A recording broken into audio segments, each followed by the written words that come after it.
மனசு வேதனையும் மன நிம்மதியும் இல்லாமல் இருக்கீங்களா?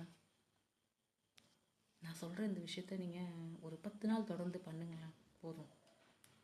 10 நாள் செய்தாலே கண்டிப்பாக ஒரு நல்ல ஒரு உங்களுக்கு மாற்றத்தை நீங்கள் கண்டிப்பாக பார்ப்பீங்க. இது நான் சொல்லலைங்க, இது என்னோடய அனுபவம் சொல்லுது. ஒரு ரொம்ப உச்சக்கட்ட ஒரு மன உளைச்சல் நான் இருந்த ஒரு சமயத்தில் இருந்தப்போ என்ன நடந்துச்சுன்னா, ஒரு 10 நாள் தொடர்ந்து விளக்கேற்றி வச்சுட்டு கந்தசஷ்டி கவசத்தை போட்டு விட்டேன். அந்த பாட்டை போட்டு விட்டேன். போட்டு விட்டுட்டு ஒரு 10 நாள் தொடர்ந்து தாங்க போட்டேன். எனக்கு எப்படி சொல்கிறதுன்னு தெரியல. மனசு ஃபுல்லாக சந்தோஷமாக இருந்துச்சு. மனசு ஃபுல்லாக எந்த ஒரு கவலையும் இல்லைங்க. ரொம்ப மனசு நிம்மதியாகவும் சந்தோஷமாக இருந்துச்சு. இது என்னோட முழு அனுபவம்னு நான் சொல்கிறேன். யாராவது ஒருத்தர் இந்த மாதிரி இருந்தீங்கன்னா, நான் சொல்கிறது ஒரு 10 நாள் தொடர்ந்து செஞ்சு பாருங்கள். ஆனால் மனசார வேண்டணும்.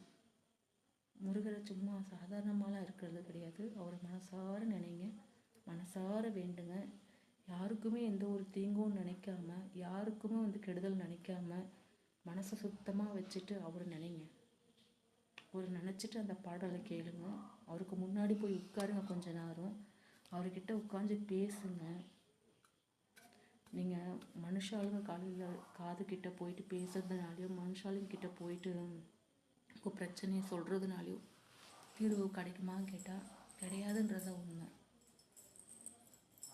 முருகர்கிட்ட போயிட்டு அவருக்கு முன்னாடி உட்காந்து இல்லை மண்டிட்டு அவர்கிட்ட அழுங்க. உங்கள் குறைகளை அவர்கிட்ட சொல்லி பாருங்கள். ஒரு 10 நாள் தொடர்ந்து செய்யுங்க. மனசு அவ்வளோ சந்தோஷமாயிடுங்க. இது என்னோட அனுபவம். நன்றி. என்னோட வீடியோ பிடிச்சிருந்தா லைக் பண்ணுங்கள், சப்ஸ்கிரைப் பண்ணுங்கள்.